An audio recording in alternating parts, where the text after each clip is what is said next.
और इसी के साथ देश दुनिया की खबरों में इतना ही, लेकिन बाकी खबरों के लिए आप देखते रहिए आज तक। तो चलिए, आज तक का ये बुलेटिन तो समाप्त हुआ, लेकिन अब डिजिटल मीडिया के जरिए, जी हां, वेब के जरिए हम हाजिर हैं आपके सामने आज की बड़ी खबरें लेकर।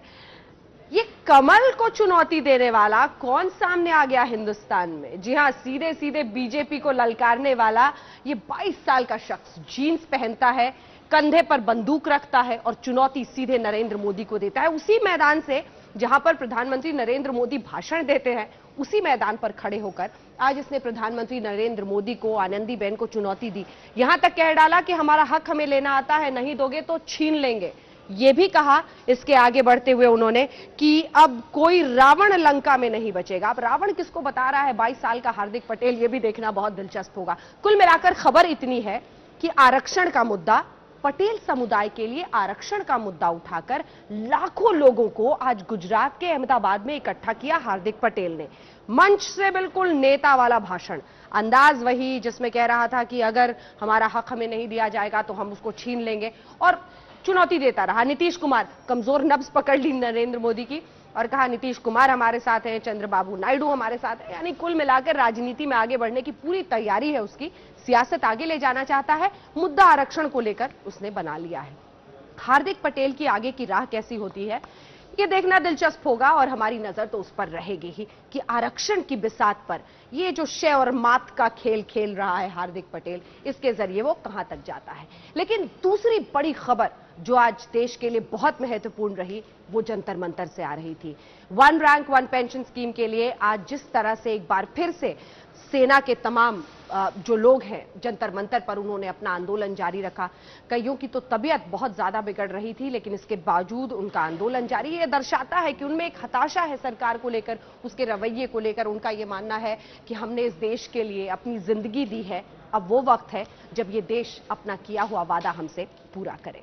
तो ये दो बड़े खबरें थी आज पूरे देश के नजरिए से अगर देखें तो। लेकिन सबसे दिलचस्प खबर, अगर आप दिल्ली के रहने वाले हैं तो दिल्ली में एक अजीब सी जंग छिड़ गई है, और वो जंग ये है जसलीन वर्सेस सनी।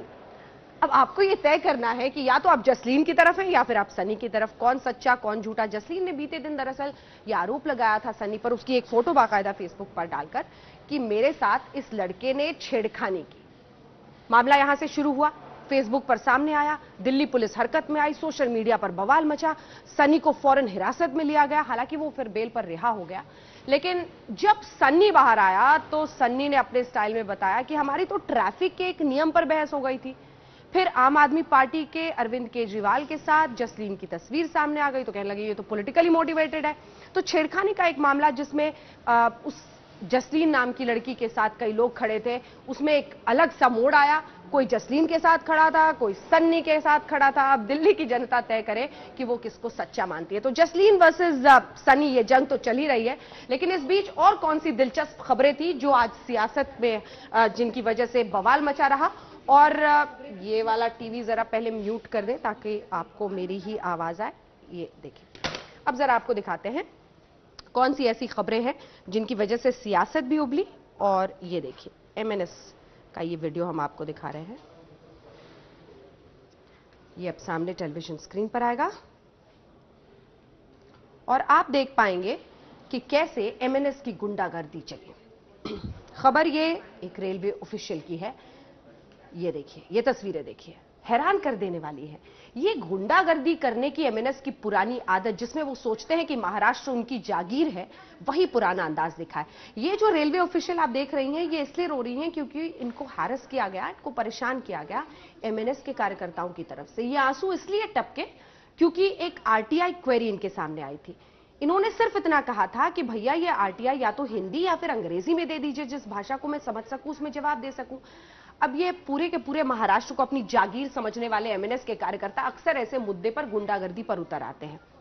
सारी लकीरें तोड़ दी और एक रेलवे ऑफिशियल को, एक सरकारी कर्मचारी को धमकाने के अलावा जितना भी परेशान किया जा सकता है वो सब कुछ करते हुए। ये देखिए, ये पुराना तरीका रहा है एमएनएस के कार्यकर्ताओं का। तमाशा छेड़ते हैं महाराष्ट्र में, हिंदी मराठी की राजनीति छेड़ते हैं, क्योंकि उनकी पूरी की पूरी मराठी अस्मिता से जुड़ी हुई राजनीति का आधार है जिसके जरिए वो वोट लेने की कोशिश करते हैं।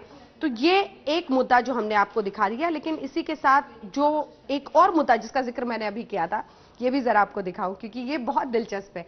ये देखिए, सरबजीत और जसलीन, ये सरबजीत जी ही उर्फ सन्नी जी हैं और ये जसलीन।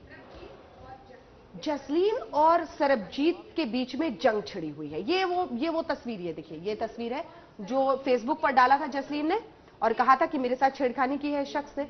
उसके बाद से ये बवाल छिड़ा। जसलीन ने आज फिर कहा कि मैं सही हूं अपनी जगह पर। उसने अपने आप को सही ठहराया और ये कहा कि किसी भी हालत में ये जो सनी है वो झूठ बोल रहा है। सनी कहने लगा कि मैं तो सिर्फ ट्रैफिक रूल्स पर बहस हुई थी, छेड़खानी का मोहरा क्यों खेल रही है जसलीन। तो इन सब के बीच जंग ये छिड़ गई है दिल्ली में कि कौन सही है और कौन झूठा है। तो ये दो तस्वीरें हमने आपको दिखा दी हैं। कुल मिलाकर अब बड़ी खबरें आज की एक तरह से आप कह सकते हैं कि यही रही हैं 3-4।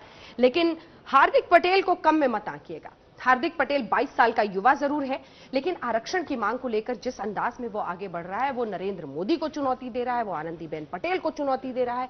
यानी आरक्षण की बिसात पर एक बार फिर एक नई किस्म की राजनीति देश में देख रही है और शायद ये आने वाले वक्त में और भी दिलचस्प मोड़ ले। इस पर क्या कुछ होता है, इस पर रहेगी हमारी नजर। लेकिन इसी के साथ आपको ये भी बता दें कि सेंसस का, पॉपुलेशन सेंसस का कास्ट के आधार पर, धर्म के आधार पर फिगर्स आज उतरे हैं। और इसी के साथ, इसी खबर के साथ इस बुलेटिन का अंत करेंगे। बहुत दिलचस्प है, शायद आने वाले वक्त में सियासी पार्टियां आपको ये आंकड़े भुनाती हुई दिखें, क्योंकि इस देश में मुस्लिम आबादी 24.4% के रेट से बढ़ रही है, जबकि हिंदू समुदाय में इतनी बढ़ोतरी नहीं है। यानी जो वृद्धि दर पहले रहा है हिंदुओं का वो घटा है, लेकिन मुस्लिम समुदाय का बढ़ा है। वही ईसाई जो आबादी है, अगर मुझे सही याद है तो 15% के आसपास उनमें इजाफा हुआ है। तो ये जो मुद्दा है, ये आने वाले दिन में ओवैसी भी इस पर बोलेंगे, साक्षी महाराज भी इस पर बोलेंगे और तमाम ऐसे नेता जो धर्म के आधार पर अपनी राजनीति की आग सुलगाते हैं। आज के लिए इस बुलेटिन में इतना ही, लेकिन वेबकास्ट के जरिए जरूर रहिएगा हमारे साथ हर शाम से रात 8:30 बजे, क्योंकि 7:30 बजे हम होंगे आपके सामने लेकर दिन भर की बड़ी खबरें जिनका सरोकार आपसे है। देखते रहिए आज तक।